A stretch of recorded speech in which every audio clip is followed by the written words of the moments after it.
What's up, guys? Welcome to another episode of Your Boom is in the Shot. I'm TJ Gibson. And I'm Ben Mojica. Oh, hell yeah.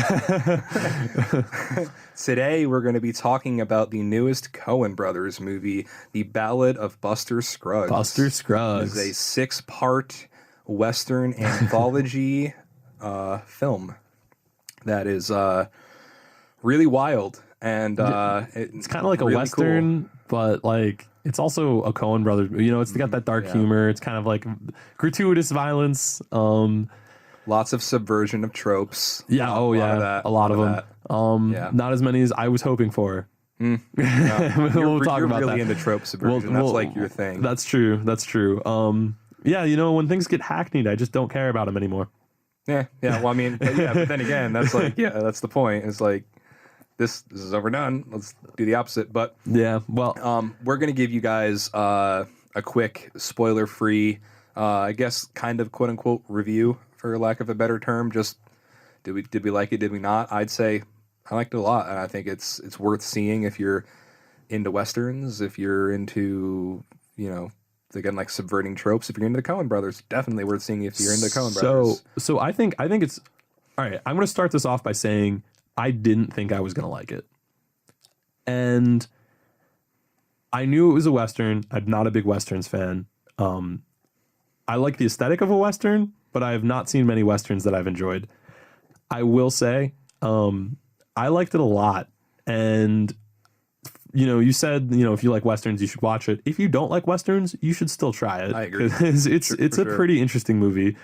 And the Western aspect of it is just one small setting part. Like I think it was a really, really interesting movie just to watch and think about. Yeah, well, like I like that you say that. Yeah, even if you don't like Westerns, you should see it. I totally agree, because the movie is like, it's simultaneously a love letter to Westerns, saying like, oh, remember like some of these great aesthetics and like some of these like little storytelling devices that were really cool, but also remember how ridiculous a lot of this other shit was. Yeah, you know, like and like look, we're gonna show you how ridiculous that was, or we're gonna totally subvert it or play it up to your expectations of how generic this thing is, and then flip it on its head. Like, absolutely, and they do a great job of that. Without, you know, bringing any spoilers in. I think in every single one of the 6 chapters, because it is an anthology, they do something like that. They make an homage. Every one of them. Every single one of them makes an homage, but it's also like, but like we can tell a ridiculous story too. Yeah. You know? Every one of them ends either unexpectedly or has like unexpected elements where you're like, you're either like, whoa, I didn't see that coming at all. Or you're like, oh, wow, like I figured they were going to do that, but like there were some detours along the way. Yeah. That surprised me. Yeah, I agree. Or things didn't happen the way you thought they would happen. Yeah, like what you thought would happen basically happened, but in a very, like, in a different way. Or in some of the chapters, particularly that last one, didn't happen at all. Yeah.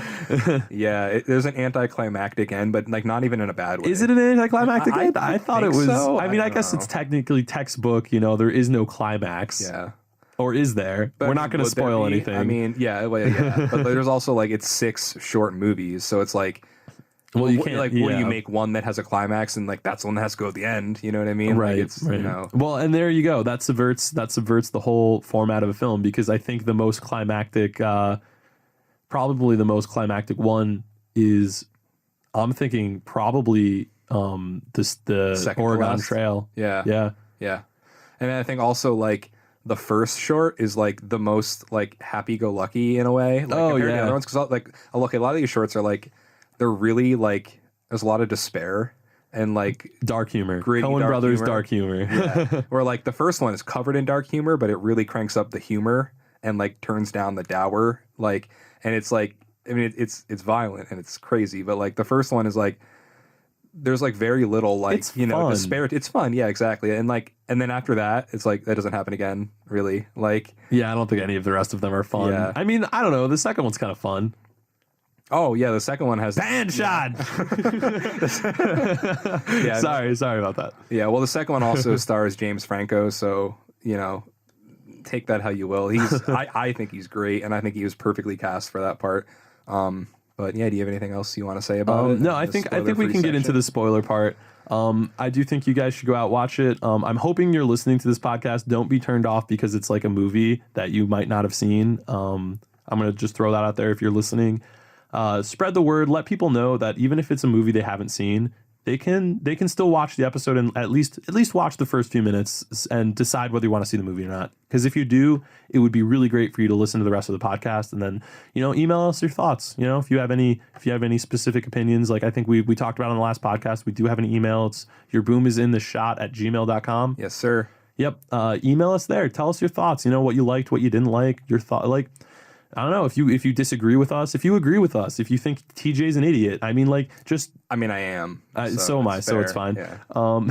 Send us an email. Or just comment on the YouTube video. Oh yeah, that too. Yeah, that too.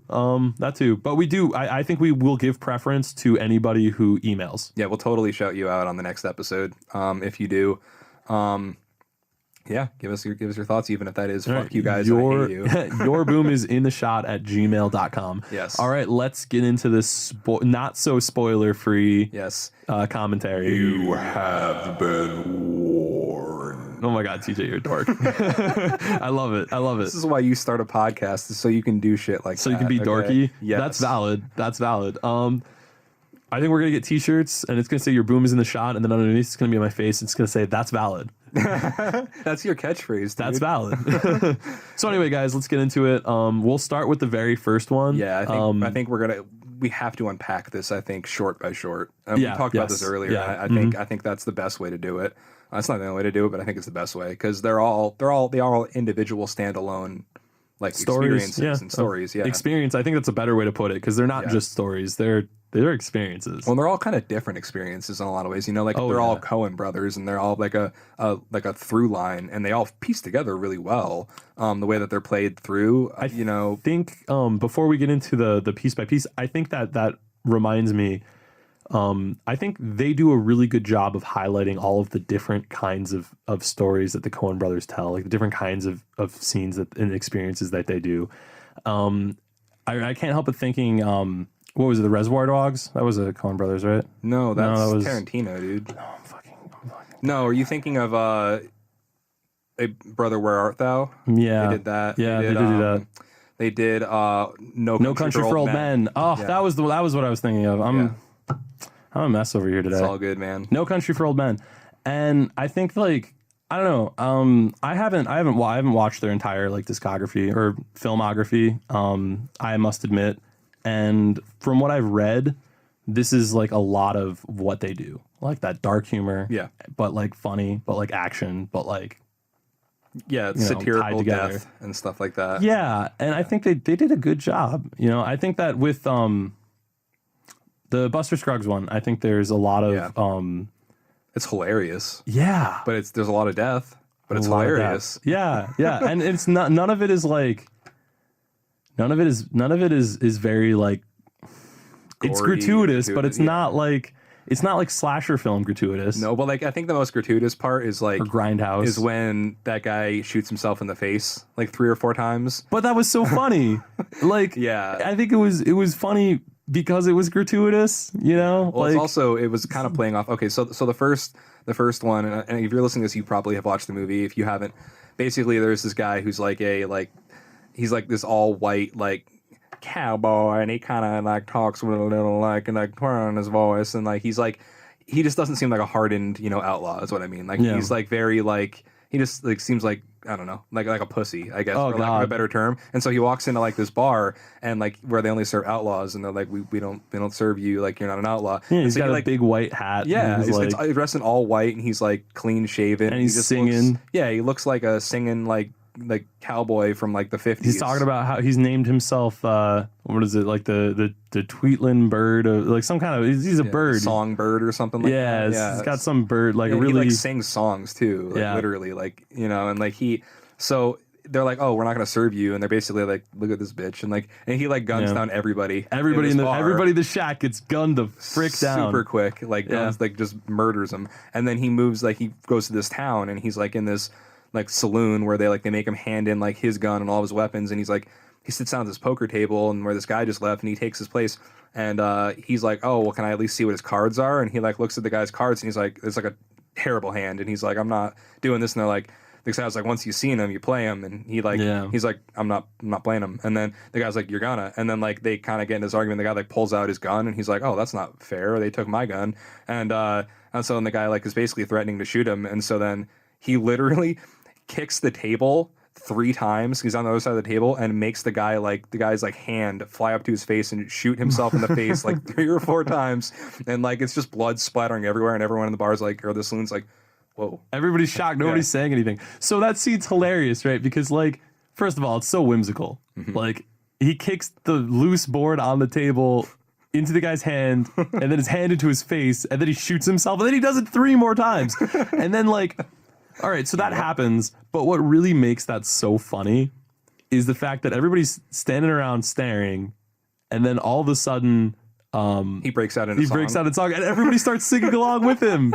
Everybody immediately forgets that he just like I don't even want to say murdered a guy because he even denies that, because the guy's brother is like, you killed my brother. It was more of a suicide. Yeah, I'd say that was more of a suicidal type. Yeah, and like, so he just did this crazy thing, and now everybody's singing along and with his show tune singing in the middle of the saloon. So then this guy challenges him, right? This other gunslinger dressed in all black, and so they go out into like, the standoff in the middle of like the town, and so I'm gonna stop you there. We were talking about subverting your thought process. Oh yeah, this is where it happens. So like, this is the first time it really happens, other than the fact that Buster Scruggs is a swashbuckling, like gunslinging, like badass, even though he looks like a foppish, like I don't know what else. He just to looks say. like a country singer from the 50s who wore a cowboy hat. Like, he doesn't look like a cowboy. He looks like he's never ridden a day in his life. I mean, he's probably like $110, like on a soaking wet. That's like how he looks. But so subversion here, and with the big pants with the chaps. But anyway, there's the first real subversion. But this is where it happens, right? So then we have Fop guy number 2, who shows up in all black. Fop guy number 2. That's valid. Yeah, I mean, isn't it? I don't know. Anyway, so he shows up, and this guy's great, right? This guy, he's singing, he shows up, and Buster Scruggs compliments him on his song. And so we just saw Buster Scruggs. He got challenged to a duel by the guy who he kicked the floorboard, hit the guy's gun into his face and killed him. His brother challenged him to a duel, and he won the duel. Right, Buster Scruggs. And Buster Scruggs did it in this way where he's like, the guy's like, I'm going to need a countdown. Or he asked the kid if he needed a countdown. Buster Scruggs literally kills him in the most ridiculous way. He's like looking into a mirror and like checking out his face, and he like puts the gun over his shoulder looking at this guy. Oh, wait. No, he shot his fingers off first. So he shot all 5 of his fingers off. He goes, do you need a countdown? The guy goes, yes. So then he turns around and he's going to draw, and then he draws and he shoots all the guy's fingers off. And he goes, I have 1 bullet in the chamber. And then he puts a mirror up. He's like, and he 5 turns fingers. around. I got 1 bullet left in the chamber. Yeah, and then he's talking about how difficult. He's like, so I've got this mirror, but in my other hand, I've got the gun, and it's upside down, and I have 1 bullet, and this is going to be a tough shot. But I think I guess can if do it's it. upside down, left is right anyway. Right, yeah, something like that. And then he shoots him, and then he obviously shoots him right in the face, and the guy dies. So then this Fop number 2 shows up, and this guy is great because he's like dressed in black Buster Scruggs. Oh yeah, this is the guy who was all dressed in black, right? Yeah, and he's singing a song, and Buster Scruggs compliments him on a song, and the guy challenges him to a duel, and so they do their paces or whatever, and Buster Scruggs is he's all smiles and charm, looking at the camera, talking about how he knows what he's doing. He's the best gunslinger in the West. And Fop number 2 says, do you need a count? And I don't remember what Buster Scruggs, I think he says no. And then before he can even respond, you bang. hear a gunshot, and Buster Scruggs doesn't fall. He takes off his 10-gallon 20-gallon hat. It's like 500-gallon hat, and he looks at it, and there's a hole clean through both sides of it. And then the camera does this you see the hole in the front of it, and you think, oh, well, maybe it went over his head, and then he turns it around, and there's a hole in the back, and there's a hole in the back covered in blood. Yeah, and then it pans up to his face, and he's got this bullet like through his forehead, and he says something like, "Oh shit," and just like falls back. And And that's the Ballad of Buster Scruggs, everybody. Oh no, that's not it. Because then he gets angel wings. Oh my God, I forgot all about that part. You're right. The angel wings and the harp. Yep. Yeah, and then he floats up into heaven while singing a song in harmony with the guy who just the shot new him. Buster Scruggs Yeah. in all black who's riding And away. this scene goes on way too long. Yeah, it's like a it goes 3 on or the whole 4 length minute of the scene. song. Yeah. Like him floating up and he's getting higher and higher in the sky and he's like almost into the clouds and you can see the guy on the ground below and like as the guy pans to the guy on the ground below and you see Buster Scruggs like way up in the air, like slowly floating upward. And this is absolutely hilarious because like what? Like what was happening? Like what? And the whole so time funny. he's like, "Oh shucks, like I guess this was gonna happen eventually." Like, yeah, and it's great because like they introduce Buster Scruggs and there's so many minutes. Like I don't know how many, I didn't count, but the whole like first 3/4 of his chapter is about look how cool Buster Scruggs is. Buster Scruggs is the best gunslinger in the West. Buster Scruggs never loses a duel, even if the odds are 1,000,000 to 1. And then the odds become 1 to 1 and he loses at the very end. subversion of expectations. You got that right. Yes, which continues right into our second one. Which, Pan shot. It's Pan a pan shot. It's First a pan time. shot. no, I think it's pronounced near Algodones. Something like that. Algodones. Algodones. I don't know. This is the one. This is the James Franco one. Yeah. So basically in this a pan one, shot. there's this guy who I'm assuming is an outlaw, or he's on hard times or something, because this guy played by James Franco, he goes to this bank. This is where literally how the short starts. He sees a bank in the middle of nowhere. in the middle of nowhere, and he walks in thinking, "Yeah, easy pickings." He walks in, and there's this total like dweeb at the counter who's like the bank teller / manager, and he's like, he's telling him this story about like he goes on in this 3 or 4 minute story about. and he's like mumbling. He's like, and then this guy Yeah. one time he did this, and then I had to shoot him, and I had the sheriff wasn't coming through town for 3 more weeks. He was talking about how he every time there's been a run on the bank, he's fended it off. Yeah. And there's been like 2 or 3 of them. At one point, James Franco is like, "Has anybody robbed you before?" And he's like, "Oh yeah, well once, but they didn't get anything." And he's telling this really long story. And then James Franco just pulls out his gun. pulls out his fucking gun, Yeah. and it's just like, "I'm robbing you." And the guy finishes his story, and I swear it's great acting because he's got this face on, his demeanor completely changes, and he goes, "I gotta the large bills are under the counter," and then he bends down slowly. And then there's this like wide shot, and it's just James Franco looking at the counter. Then there's and, like these 3 shotgun blasts through Oh my like God. under the counter, Yeah. and like James Franco's character barely gets out of the way and like jumps onto the counter and then jumps over to like chase after this guy who's now run to the back, and he sees like all the little shotguns rigged, and so then he grabs some money, right? And Yeah, then I he think grabs a bunch of runs out. money and then he runs out and gets shot somewhere indiscriminately or indescriptly. Maybe it's the butt, maybe it's his legs. I don't know. And But he hides behind this like well, Mm-hmm. and then he looks and like the dude comes running out covered in pans, literal pans. And so James Franco like leans out behind this well that says bad water and starts shooting at him. And it's just like every time he shoots at him, it hits pan, and the guy goes pan shot. pan shot. This happens 3 times. He hits the guy's pan. The guy yells pan shot. Then he gets up and I think he just like smacks him. He with his smacks him rifle with the butt of the shotgun. Yeah, he with the he shotgun. gets right up close to him and smacks him in the head with the butt of a shotgun. Next thing you know, James Franco wakes up, sitting on his horse, getting some Western justice. He's got a noose around his neck on a tree and on his horse. Yep, Seated on his horse. Seated on his horse, and the lynch mob's there, and they're all like, like, "Do you know what your crimes are or whatever?" And he's like, "What are my crimes?" And this is my second favorite part of this short. When is his last words? Oh, yeah, When he's they say, like, "What any are your last last words?" words? And he's like, that pan covered fella don't fight fair, if you ask me. He's like, "Is that it? I reckon so." I reckon it is. And then right as they go to execute him, all of a sudden the natives show up, because this is an homage to Western, so you can't have a Western without some racist depictions of Native Americans. No, you can't. So they show up and they, they butcher all of the like lynch mob or whatever. And And meanwhile, like his horse is like kind of getting freaked out. and he's like the whole time he's looking. Oh, he's like, getting it's pulling him further and further away from the tree, and he's getting closer to falling off and getting hanged.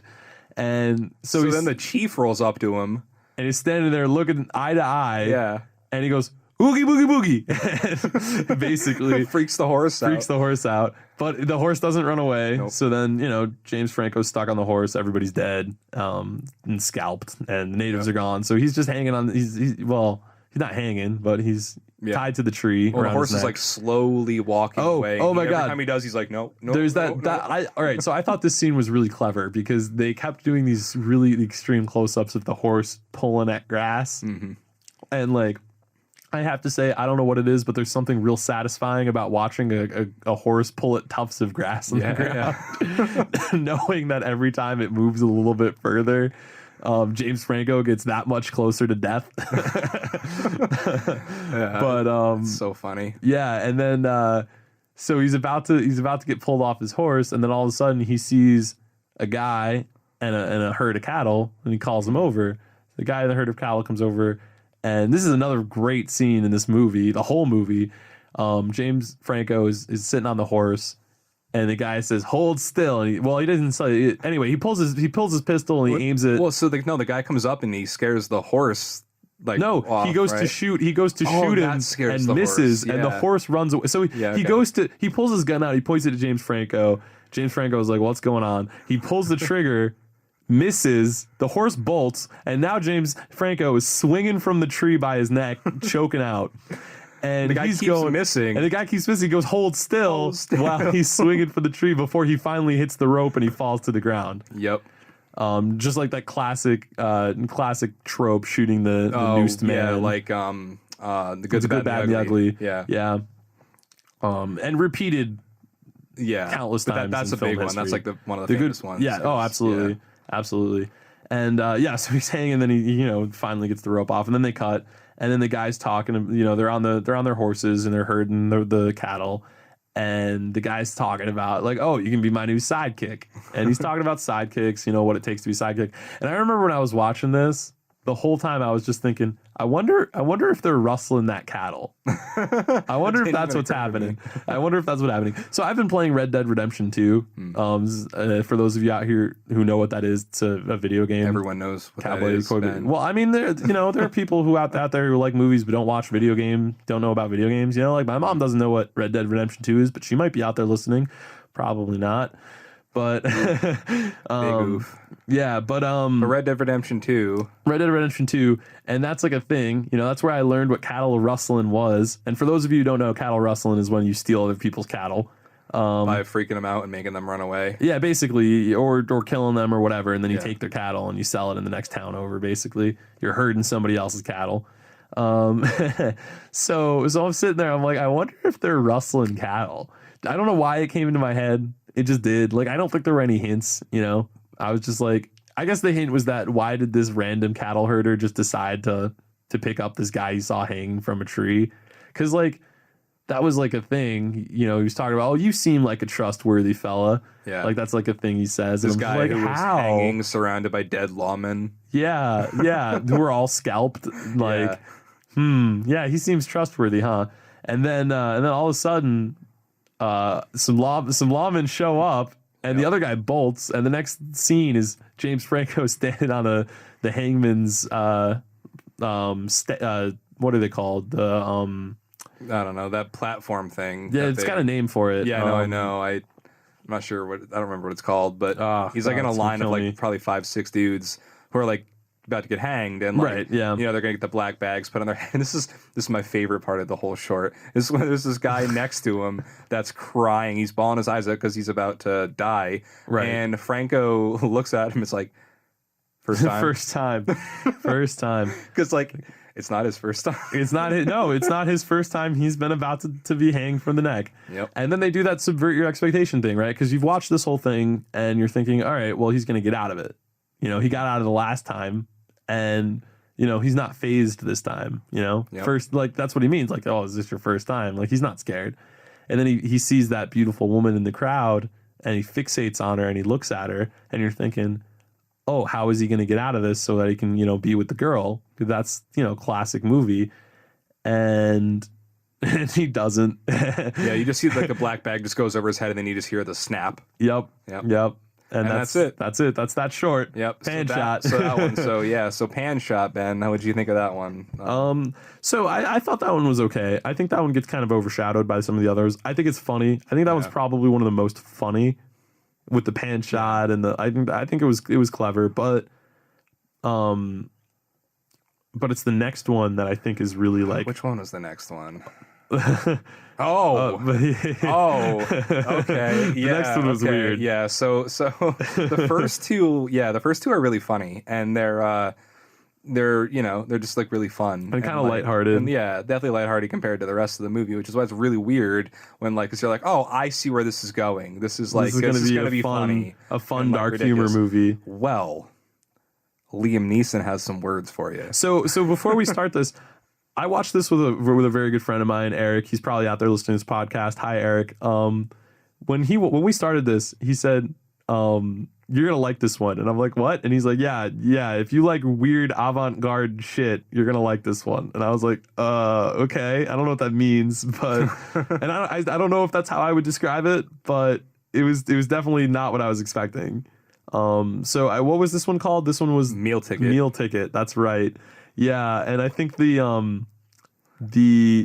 title of this short kind of informs a little bit what it's about. Oh yeah. Well, I mean, the titles of all of them do, pretty but much all like, of them, yeah. But I think that this one particularly, and also I think we haven't really mentioned this, but all of the chapters begin with this like narration and an image from a picture book. Yeah. And so, for instance, the last if you pause one, it, you can read like a whole page. That's like a writing of like the story. Of the story, yeah. Basically, it's the written. If this was a book, that's how it would be written.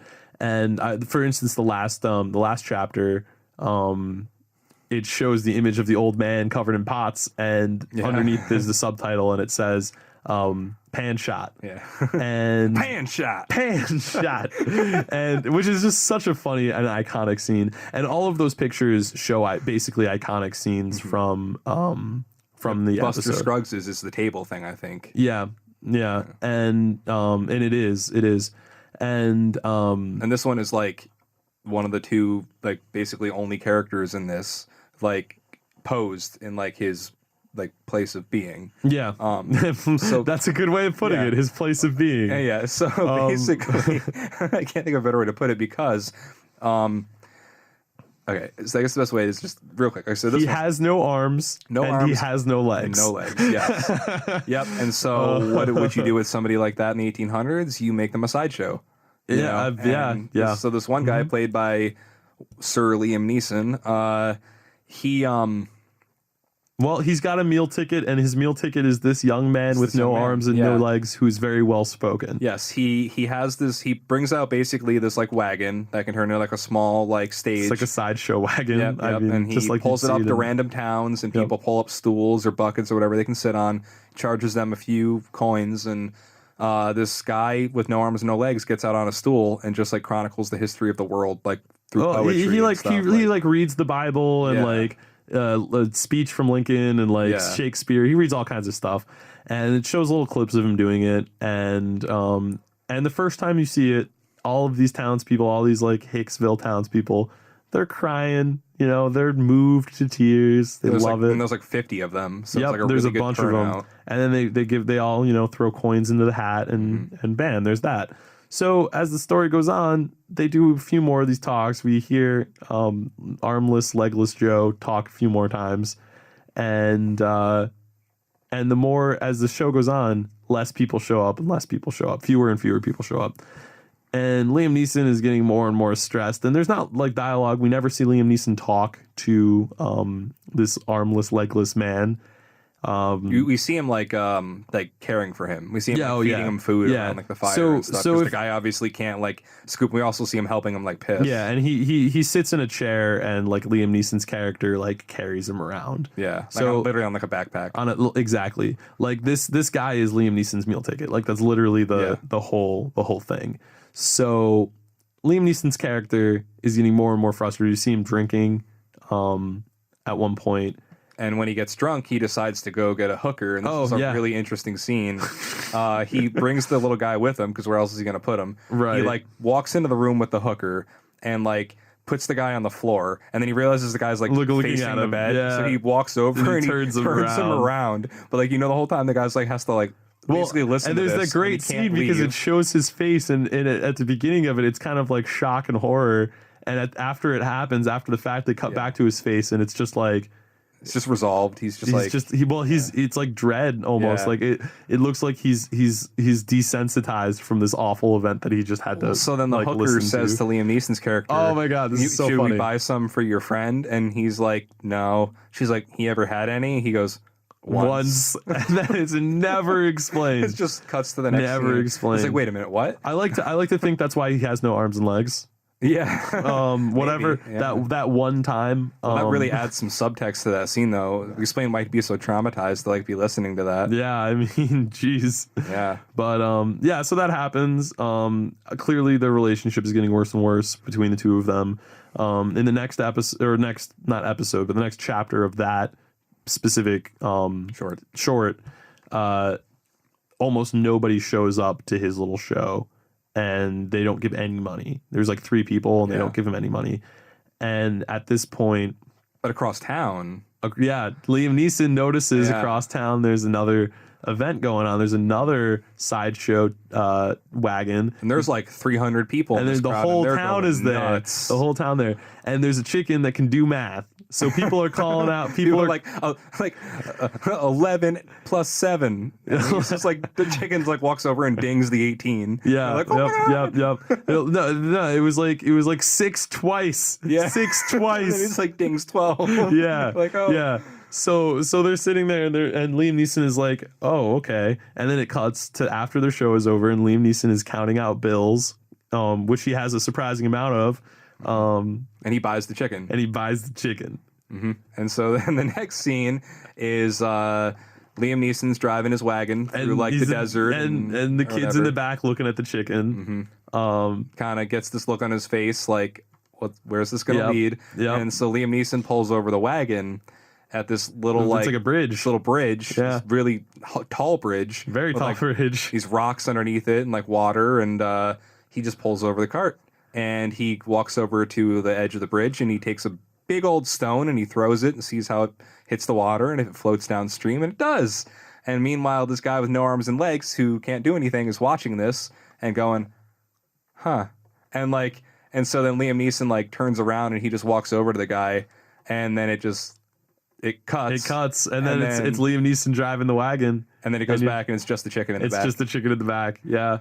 And then that's the end of that short. That was some dark shit. Really dark. And that's what I mean. Like the first 2 don't set you up for that. No, you're thinking it's going to be like a fun-loving, action-packed adventure. It's not. No. This one was dark. I mean, like I remember watching this and being like, "What the fuck?" Yes. And there was almost a second where you're like, oh, well, the moral of the story is that he didn't do it because he's riding on the wagon and he's got this look on his face like, oh, fuck. And like he looks upset and you're like, oh, well, he's the bigger person because they never show him throw the kid into the water. And for whatever reason, it's like a long scene of him and you're just like, all right, well, maybe he survived. And then it cuts to the back and he's not there. It's just the chicken. And to me, it registered. He's got that look on his face because he got scammed.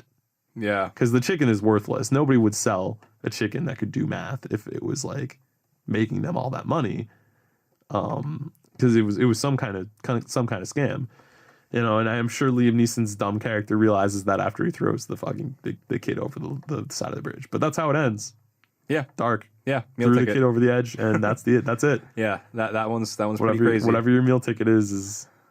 I mean, I enjoyed that short as much as the others, but that one was dark, and like it was definitely a palate cleanser from the first 2. The kind of goofy comedy. But it gets you ready for the next ones. Though the next one after that is a little more lighthearted. I think this coming one is probably my favorite. Yeah. It's either my favorite. Either this one or the James Franco one are personally my favorite. I think I don't know. I think the James Franco one was weaker for me. But I do really like. I really do like this one. What's this one called? This one is called All Gold Canyon, All Gold Canyon, starring Tom Waits. Mr. Pocket. Yeah. So Good the night, image, Mr. Pocket. Good night, Mr. Pocket. So the image for this one was a man who's standing in the top of a tree, and the little caption is, and before him, like nothing was touched by man, and no man could be seen, or something like that. And it's like nature, and the short opens up with these like shots of all of the different parts of nature.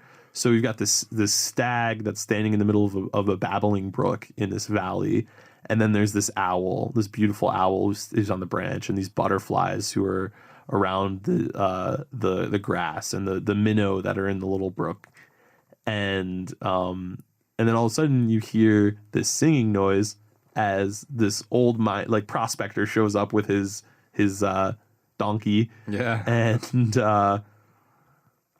as he shows up, all the nature flies away. Like they all disappear. The fish disappear. The elk runs away. The only thing that stays is the owl, which is up in the tree watching him. And basically, he's looking for gold. Yep, he's a prospector. He's an old loner prospector. Well, we assume he's a loner because he's alone. But he's an old prospector, and he's kind of, he's clearly looking. He's looking for a good spot where there might be gold, and so he sees this little brook, and he's running through this beautiful field that is, like Ben already said, clearly untouched, as the film makes a point to say, and he goes, oh, maybe. And so he starts kind of digging around in the dirt a little bit. And he's for gold. Yeah, he's digging like smaller holes, and he's kind of panning. And he starts seeing like these little pebbles. Well, the first one is 2 flakes of gold. Yeah, and he says, like, 2 flakes. And they slowly and he rinses them out in the water, and he sifts through the dirt, and then the flakes start to become pebbles. And like, so he's like, I'm gonna find you. There's a pocket here. So he realizes he's, by the size of the gold increasing, he's getting closer to like its home. Right. He's like, literally, like, where's your daddy? To like the little stones. And so he spends the night there, like for presumably like several days or even like a couple weeks. Digging. He's setting up flags. Yeah. And then he's kind of feeling it out. Like he starts panning, and then he gets a lot, and then he gets fewer, and then he gets more, and then he gets less. And he's kind of going in a direction. He's created this like perimeter around this field, and then he like zeroes in on like, it's got to be in this spot. And he's like, I know you're down there. And there's this one line this is so insignificant, but it frustrates me to no end, where he pans and there's like 13 or 14 of those flakes. He doesn't keep them. And he says, like, almost enough to keep. It's like, dude, if you would have kept all of that. Right, if he kept every single flake that he'd panned out since he had started that, he would have had like a whole goddamn bag full of gold. Not like you can't melt gold together to make bigger pieces of gold. That's like oh my god, it was so annoying. But like, whatever, it was funny. So there's a scene, he's living out in this valley. At one point he climbs the tree, he sees the owl, he's gonna take its egg. This part's great. This is a great scene. Yeah, he's gonna take 3 of its eggs. There's 4 eggs. He starts. Is it 4? Yeah. Yeah, there's 4 eggs. He starts piling them into his bag, and then he looks up and he says, "Oh shit!" And then the owl is just looking at him, and I'm thinking like, "Oh, the owl's gonna claw his eyes out." Like that's he's just gonna fall out of the tree, and that's gonna be and that's gonna be the end of this short, as he just died. But no, because it was too early in the short anyway. So he's looking at it, and then he starts putting the eggs back, and he's like, "Oh shit!" And then he puts them all back, and he goes to climb down, and then he looks at it, and he's like, well, how high can a bird count anyway? And he takes one of the eggs. Yep, and then it cuts to him cooking it. Yep, and then it cuts to him cooking by it the water. And he continues his thing, and then he finds the pocket, Mr. Pocket. He keeps going, I'm gonna find you, night Mr. he's Pocket. Like, good night, Mr. Pocket. Yeah, wait for me, Mr. Pocket. I'm gonna find you. And so he finally finds Mr. Pocket. He digs this huge hole, like a casket-sized hole. And oh wow! Coincidentally, casket-sized hole. Almost big enough for a body, plenty big enough for a body. But there's just this massive like rock, and he's like chipping away at it. He's putting his little pouches. He finds the vein of gold. Finds Mr. Pocket. Mr. Pocket, and then he gets fucking shot right through the back. Next thing, well, he's sitting there, he's looking at the pocket, and then he looks at the ground, and then he looks at the pocket again. Oh, and he sees a shadow. And he's like, oh shit, or And then something. he says something, and then he gets shot right through the back. And then it cuts to this kid who's dressed in all black. And there's this long scene. He's shaking. He's looking at this prospector bleeding out into the hole. And the prospector, old man, he's not making any movements. He looks dead. And so the guy's like, I just killed somebody.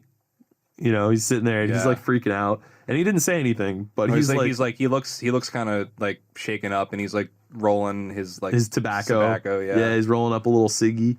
And and he's just sitting there looking at the hole, like freaked out.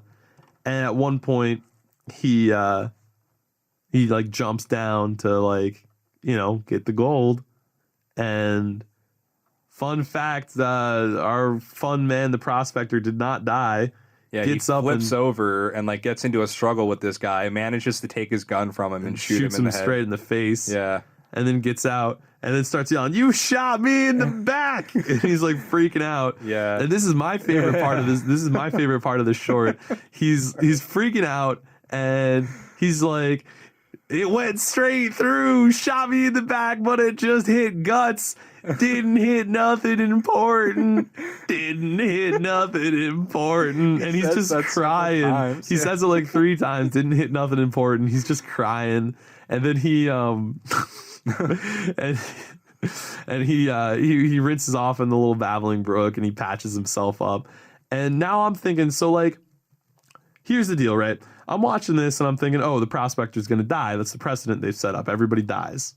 And when's it going to happen? So the first I thought it was going to be the owl was going to claw his eyes out. He was going to die. Then I thought, oh, he got shot in the back. He's going to die. And then I thought, oh, talking about subverting expectations. I thought, oh, it's going to be about the kid who shot him. And like, when the prospector died, it's going to be about him dealing with the fact that he just killed somebody. But then he dies. And the prospector's still alive. Bam, there's my expectations subverted like 3 times. So the prospector is victorious. He not only survives and like kills this guy who attacked him, he buries him, fills back up the holes, grabs his donkey and all of his gold, and then marches off into the sunset singing, and then all the nature comes back. But I will say, you got ahead of me a little bit there, TJ. I was going to say he subverted my expectation one more time. Oh, okay. Because I thought after he killed the kid, he was going to die. Like, I thought he was going to bleed out and die in the hole. And then I thought they were both going to be dead, but he made it out. And I think that's what, like, really did it for me. That was a surprising thing. I think the big subversion is just that he doesn't die. It's like at all, like no matter how it happened or like why. It's like he got his gold. Several like reasons why like he should have died. He could have been killed by the owl. He could have like died of hunger, been attacked by a bear or something out there, or a wolf, or he could have died after he got shot by that dude, and he could have died from his wounds or whatever. Like. So, like, but he doesn't. I mean, maybe he does after it's over. We don't know. But it doesn't matter. Because it's also not, that story isn't about the prospector. And the story's about that little valley. Yeah. Because he leaves, and then all the nature comes back. Yeah. The elk comes back. The fish come back. The butterflies come back. Like, all of it comes back. And I think that, like, that's to show us that, like, it's not about him. It's about this little valley, And all of the stuff that happened with him was totally irrelevant. It did not matter. Like, he got his gold and he left. Like, bam, end of story. Fine. Yep. Who cares? Nature's back. which I thought was really clever, really well done. So that brings us to our fourth short. The fourth one is... No, that was the fourth one. Oh, fifth short. The fifth one is The Gal Who Rattled. So I think this one was good. This one was kind of long for me. This one felt the most like a real movie. Yeah. I think of all the shorts, this one was definitely like a truncated movie. Like I think in a lot of ways. Yeah, like it had kind of the same beats. That it was you a movie crammed into a little tiny short. Yeah. And they did a wonderful job doing that. I mean, it's very cinematic, paced very well. This one is, they're all really beautifully shot, but this one, like, it really comes through. Yeah, and to save you from going through the exact details of how the plot unfolds, like we've done on the last 4, yes. It follows a young woman who is on the Oregon Trail with her brother, who is a bad businessman. He's basically promised this kid that if he drives their cart all the way up to Oregon, then when they get there, he'll pay him $400. Now this is like the 1800s. That's a lot of money. It's like thousands and thousands of dollars. Yeah, essentially. Yeah. And the woman that this is the this short is about, Alice Longabow, doesn't think that he's capable of doing that. Like she's kind of skeptical of her brother's ability to pay off that debt, and he ends up and dying. He's got like tuberculosis or something, and he dies on the trail. And this guy's basically like, okay, well, you're still going to pay me my money though when you get there, and like so she's like kind of freaking out, but she's also like, well, he did promise me a man who wanted to marry me at the like when we got that's there. the thing. But then I'm also, my brother was kind of full of shit. So yeah, I don't know. Maybe when I get there, he'll marry me and everything will be fine and I'll be rich. Or maybe my brother is full of shit like he always is. Yeah. And I'm gonna be destitute for the rest of my life. Meanwhile, he left behind his dog, President Pierce, who's barking up a storm and will pissing not stop everyone barking. off. He will not stop barking. Everybody on the trail is pissed off. And then there's these two other characters that are relevant to the story. Yeah, they're two like they're kind of like the guards of the trail. It's Billy Knapp. Billy Knapp and Arthur, Mr. Arthur. Yeah, something like that. Yeah. So Mr. Arthur is like the law of this trail. You know, Yeah. he's breaking the trail. He rides. He's in charge. Yeah. And He's like the 70-year-old man who's been doing it for decades. And right. He's the guide and the leader and like all of this stuff. And Billy Knapp is like his partner. Like they're doing it together. One of them rides up front, one of them rides out back, and that's like They just their thing. police the trail, protect everybody. Yeah, they're like they're the closest thing to lawmen that they've got. And Mr. Arthur, he's the old wizened man. He's a strange man, doesn't talk much, but his partner Billy Knapp, played by Keanu Reeves. Disclaimer: not actually played by Keanu Reeves. Looks like Keanu Reeves. Yeah, a little bit. I think he looks a lot like Keanu Reeves. Yeah, I can see. Okay, I can see. You don't think he looks just like Keanu Reeves? No, not just like. I think he looks just like Keanu Reeves. Anyway. I think SOP number 2 looked more like James Franco. No. No. All right, maybe. I don't know. Anyway, so Billy Knapp is obsessed. Well, maybe not obsessed, but he's kind of fallen for Alice Longabow. And he's like, you know what? I'm gonna like solve her problems. Yeah, because she like is like telling him like, oh, this guy's gonna like kick me off the trail or turn around. Right. And She's like confiding in him. Well, first, hold on though. We skipped over President Pierce. So President Pierce is this little dog, this little like Jack Russell dog or whatever. I was getting there. Well, no, but this is before. Like, no, she confides in him about. Well, yeah, but he's like, listen, President Pierce is pissing everyone off. Like, oh yeah, what should we like? What do you propose we do? Like, and then it's your dog, and she's like, oh, my dog. It was my brother's dog. He's like, oh, I'll take care of it. Put him down for you. Down for you. Well, and she's like, why don't you send him along on the like prairie or whatever? And he's like, oh well, he'll just follow the wagon and he'll come back because we're his food. And she's like heartbroken, but she basically agrees, and he's like, all right, I'll go out and kill the dog. And they go out, and he takes a shot, and you see Alice Longabow, and she's got her hands on her ears, and she's like crying, and her face is all squinched up. And then you hear a second shot, and then a third, and then a third, and now I told you I was watching with my friend, and he goes, wow, that was too many. And I remember thinking, oh, I wonder if he killed that boy. Who was like leading their Miss Longabow's cart to like solve the problem because she owed him $400, and she had been confiding in him, which is why I was saying she was confiding in him because she was doing that before he agreed to kill her dog. Really? Yes. Okay. Okay. Yeah, because she had told him about the whole like I can't afford to pay him thing before the dog issue came up. Okay. Or at least before he agreed to take care of the dog. Yeah. But then he comes up with this new plan. And right. So he comes back basically and he's like, yeah, I didn't kill the dog. The dog ran off because he didn't want to hurt her feelings or whatever. And the story goes on. They continue on the trail. And long story short, Mr. Arthur falls in love with Miss Longabow and asks to marry her. And she basically says yes. Yeah. And she does eventually. She hesitates at first, and then she's like, "Yeah." Well, I think she's like shocked. She's like, "Oh my god, this man this handsome cowboy just asked to marry me. What do I do? And then she thinks about it and she's like, oh, well, I'd rather marry him than risk being poor for the rest of my life for some guy I've never met. So they get engaged or whatever. And the next day, Mr. Arthur hears the dog barking across the hill. And he's like, oh, shit. So he goes over and he sees Miss Longbow. She's sitting on her horse. She's got President Pierce on the front of their horse. And she's like, oh, my God, he came back. And then they're looking at these prairie dogs that are popping in and out of holes in the prairie. And she's like, what are these wonderful creatures? President Pierce can't decide whether they're cats and that he should go chase them or dogs that he should go sniff their butts. And Mr. Arthur is like, those are prairie dogs, man. We got to get going.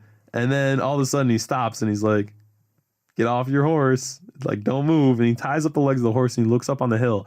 And there's like, an Indian on the hill, Yeah. And she's basically like, oh, there's just one. Yeah. And he puts up his hand and he's like, oh, he didn't respond to my peace sign. So we're going to be in for a fight. And then he starts unloading his guns and he's getting ready for a fight. And like 100 more natives come up over the, not 100, probably like 30 more natives. Yeah, like quite a few. Yeah. And she's like, he's, saddling up. He's got himself a little like a little wall, kind of like he dug in a little bit. And he hands her a revolver and he says, there's 2 bullets in here. And they're not for killing Indians. Yeah, and one of them's for you and one of them's for me. Because if they catch us, they're going to do a lot worse to us. And then she's like, oh, I can't do that. And he's like, if they catch you, they're going to like ravage your body. And they're going to he said they're going to like stretch you out like they're tanning, like on a tanning rack and put a stake through your center. And she gets terrified. So she's like shaking there and she's like, okay. So then he starts shooting. He starts fighting. And she's hiding, behind the little wall he set up. And he's taking them out one by one. They're falling. The horses are running into the prairie holes and collapsing, and the guys are getting flung off of it. And now he's in kind of almost like an echo of the pan shot. He's yelling, "Prairie dog!" Oh yeah, because they're falling into like the prairie dog holes. Yeah, so he's yelling "Prairie Dog" as they're falling in the prairie holes, and he's shooting all these Native Americans, and he's doing a good job. He's gonna save them, and it gets back, and he said before they go, if I can kill their leader, I reckon they'll all run off, and he manages to do that. And then it's this last scene where there's just one horse walking kind of close to him, and he's looking at it, and it's walking, and then all of a sudden, from the other side of the horse, one of these Native Americans swings over and whacks him in the head with a club. And then the native's about to like scalp him, and then he just whips out his revolver and shoots the him native. Yep. And then he goes back and he's like, "We did it, Miss Longbow. We survived." And then he looks over and she shot herself in the head because she was afraid. She got rattled, as the title suggests, the girl who got rattled. And he's like, "What a shame." And the girl, I think he said she wasn't necessary. He said she oughtn't have done it. Yeah. And then he walks over the hill, and you see him standing with the dog, looking down at Billy Knapp, and the title comes up. He didn't know what he was going to say to Billy Knapp, because that's what that image was him on the hill saying he didn't know what he was going to say to Billy Knapp. So another kind of sad one. Yeah. But it gets kind of perfectly followed up by the final one, The Mortal Remains. I love this one. The obligatory stagecoach story. So, like, I didn't know how to feel about this one at first, but I do have to say I like this one a lot. I think that... And this is the final one. This is the final chapter. The image is of a stagecoach rider, and it says... we weren't sure if he couldn't hear us or just didn't care, but the stagecoach refused to slow, something like that. And so they're in a stagecoach, and it's kind of like Twilight. And this was really expertly done in terms of cinematography. But I don't know if you noticed, but they shifted from darker, this orange as the scene went on. It slowly faded into this like Twilight, and then into like a dark blue of like the nighttime, which was like really, really well executed, I think. But the story of the stagecoach, there's 5 people in a stagecoach, and there's a Frenchman, this sort of Christian woman, older woman, and It's like high society and rich. Yeah. And then there's a It's like crazy trapper dude. yeah, trapper who hasn't seen another person in however many months. And then there's these other two dudes across from them. Now, and these two dudes are kind of interesting because they're kind of mysterious. There's like a very rich looking man, and next to him a sort of like fat Irish guy. Yep. And it starts off, the Irish guy is singing, and the other guy is kind of like, "Oh, I'm sorry, am I bothering you?" And they're all like kind of quiet, like, "No, whatever." And then they start talking. The trapper, the rich woman, and the French guy.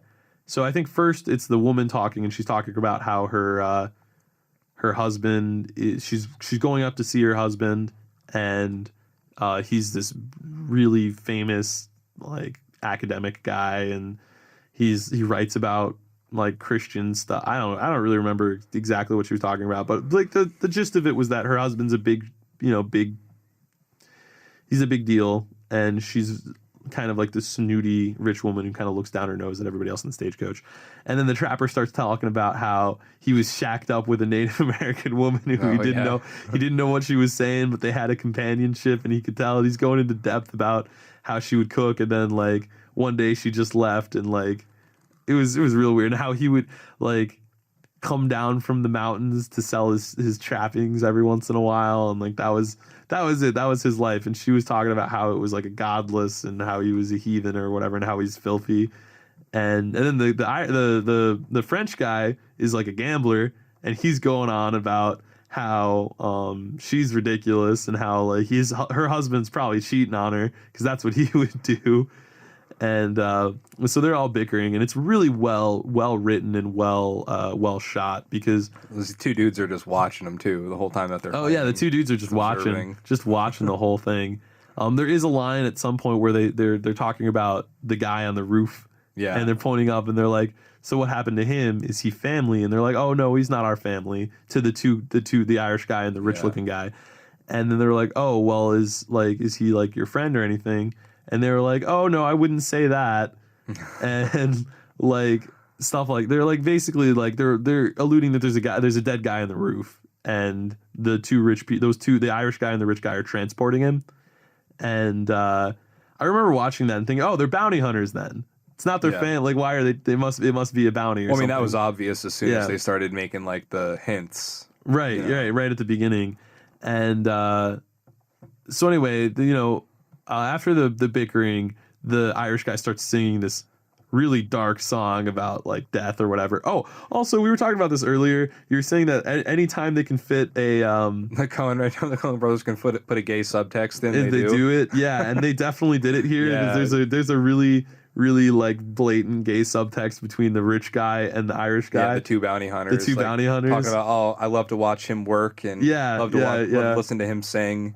So anyway, he sings this song. And he finished singing, and the rich guy's like, "Oh, I love to hear how I love his voice, I love how he sings, and all this other stuff." And everybody else is like almost moved to tears, and because of how like intense this Irish folk song about death was. And it was like, I'll give the girls who carry my caskets roses so they don't smell my body. I don't know. It was like a pretty deep thing, and so that happens, and then that's when they talk about how they're like bounty hunters or whatever. And the rich guy is explaining how they do their job, and he looks like a psychopath.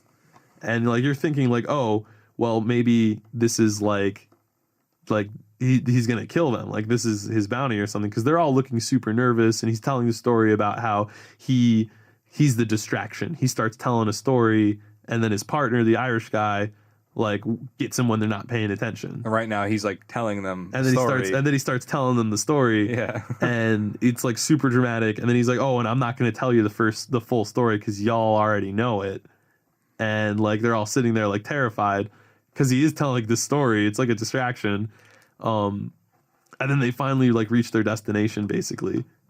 And the whole time there's also this other thing going on where they call themselves Reapers. I think that's something that they say. Yeah. They were like, "What line of business are you guys in?" And they were like, "Oh, we're Reapers of a sort." Oh, and at some point they want to stop the stagecoach. And Right. like I think it's the woman who tries to like ask the stagecoach driver to stop, and he just doesn't even. Oh yeah, she has like a coughing fit, and then they like yell out to have the stagecoach stop, and that's when That's a big thing. Like the Reapers are like, he doesn't oh stop. yeah, he doesn't stop for anything. Policy. Yeah, that's just how he is. He doesn't stop for anything, and it's like they've got this like, it's like the journey to the afterlife. Like that's what they've got that thing going on where it's like the dead guy on the roof, the silent guy driving it almost looks driver. like the Grim Reaper. Or yeah, well, like he's all like covered in like cloth and stuff. Like you can't see his face robes and stuff. Yeah, and he's like whipping the the horses. They're going super fast in this like twilight. It's getting darker and darker.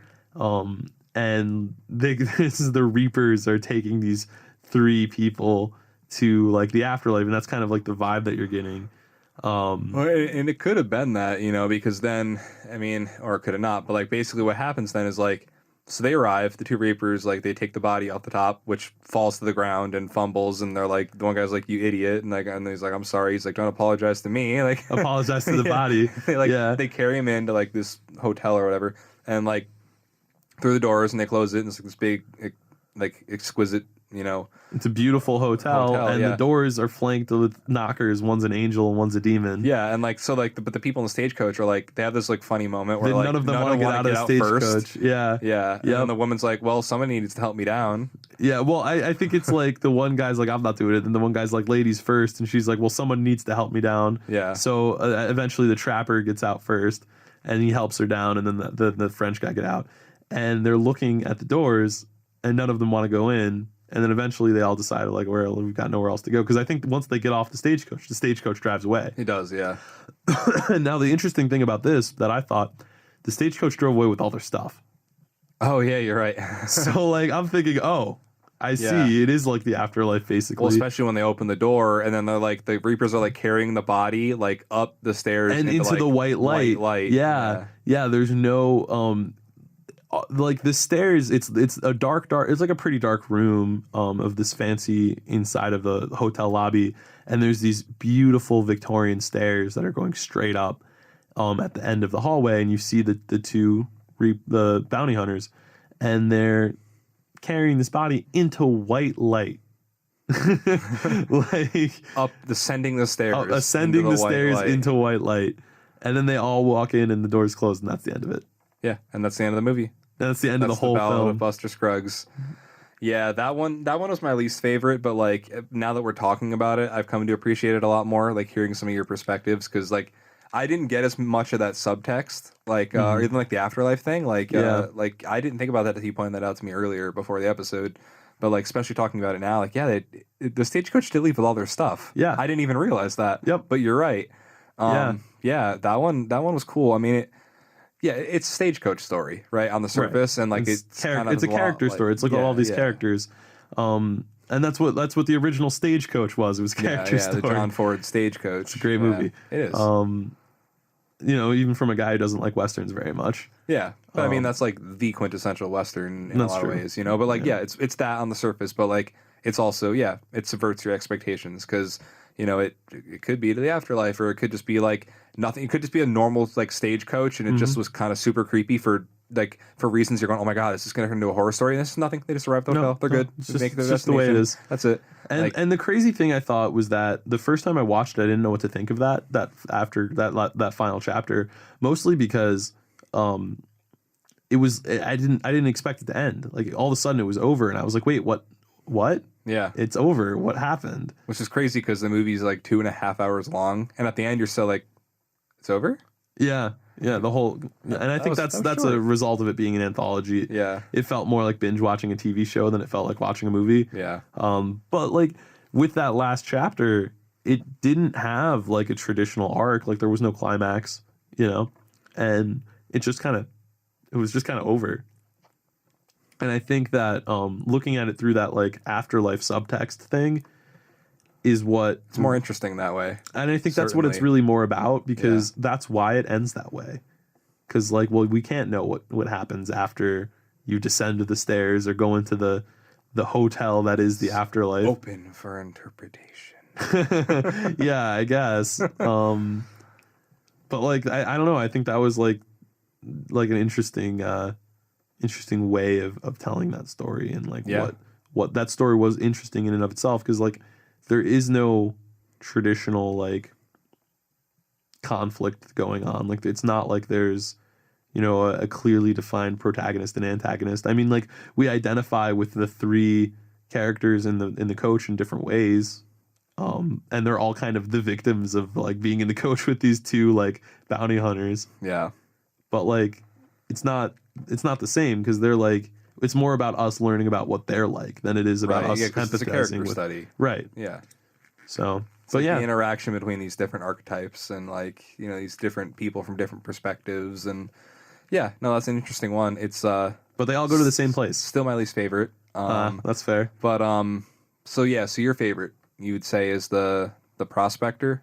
Yeah, I think so. I think that one I enjoyed that one the most. I think it didn't have the most unpack. I think the Stagecoach one at the end would probably... Well, it's the one that leaves the most open to interpretation, right? Because all the other ones are like, this is what happened. Well, I mean, I guess the Prospector's open to interpretation, not as much as the last one, but it's like, he might have died after, or whatever, or what if it's fool's gold, or, Yeah, I don't think any of that's relevant, though. No, but I mean, like, all the other things, like, Franco character died. Buster Scruggs died. Yeah, they all have the girl on the very clear, she died. Clear endings. Yeah, like the Liam Neeson character killed his meal ticket. Like, yeah, it's all very like. Yeah, they're stories, and they end. Whereas, I think with the Stagecoach one, it's not like that. Mm-hmm. But I think the Stagecoach one is a little bit more artistically, like, written and created. I think there's a lot of little things in that I found really myself really appreciating. The fact that they did almost the entire short in that Stagecoach, but still were able to have a really dynamic like short film. Like the fact that, like I was talking at the beginning with the light, how the light changed slowly from like twilight to morning or to nighttime. And I didn't even notice it until like it was nighttime for a little bit, and then I went, wait a minute. Wait, wasn't it orange? It wasn't when always it started? Blue. Yeah. And I think that plays into their narrative really well, because they're going from the light to the dark. They're going from the real world, the living world, to the land of the dead. That's kind of like a more subtle implication of that like progression, which I found was like really interesting. I think that with the prospecting one, I think it was just a more fun story. Yeah, like there wasn't as much to unpack, but it was cute. That's why it was so weird that it came after Meal Ticket, I think, in a way. Like, it almost felt like if that would have been... it's fine the way it was laid out, but I feel like if it was before Meal Ticket, like, it would have been like the first three were, like, kind of fun, and then the last three were, like, really dark. I mean, I like the mix-up of it, ultimately, but, like, it's interesting because it feels to me like it goes more with those first two, because it is, like, kind of fun, and it's dark, but it's a little more on the lighthearted side. I think the idea there was probably that they wanted some kind of like shift from Meal Ticket, and I also think they wanted Buster Scruggs to be the first one. Yeah, I think Buster Scruggs needed to be the first short that you watch, because I think it's the most like gripping. Yeah. I think it would have felt out of place anywhere in the middle or the end, because it's how. You definitely couldn't have ended with it. No. Maybe in the middle, but you could not have ended with that But one. it's so lighthearted and it's so goofy and so campy that I think it has to be the first thing. Yeah, I can see that. Because the movie gets more and more serious as it goes on from that point, and more artistic as it goes on from that point. Like, I think the first Buster Scruggs is very much just like a poking fun at Westerns type like film. Yep. So I don't know if that could have gone anywhere else. And I think the James Franco one would have been like overshadowed by Meal Ticket. Like, I think you would have watched Meal Ticket. Yeah, I guess so. And then you would have watched the James Franco one. And like, how is Pan Shot going to be funny after you watched an armless, legless man just get thrown into a lake? But Pan Shot is really funny coming after like so funny after Buster Scruggs. After Buster Scruggs.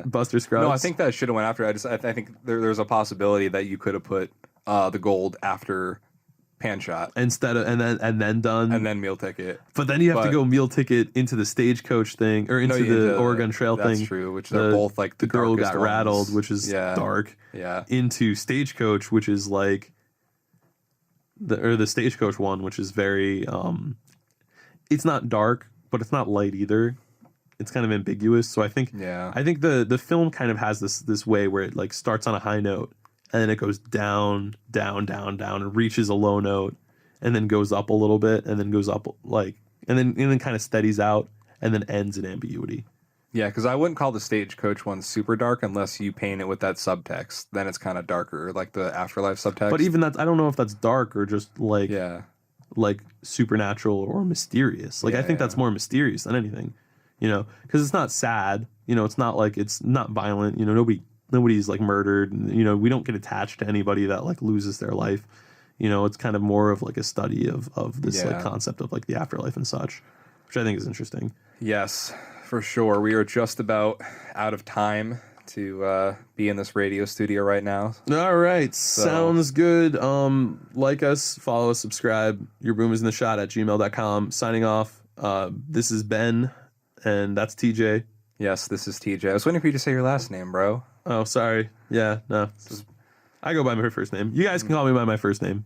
My last name is boring, and people make fun of it. So, that's fair. Yeah, I mean, it's valid. That's valid. That's valid. You know what I didn't talk about? What? Rosemary's Baby. You know, before we get off, I just want to say Rosemary's Baby is my favorite Western. And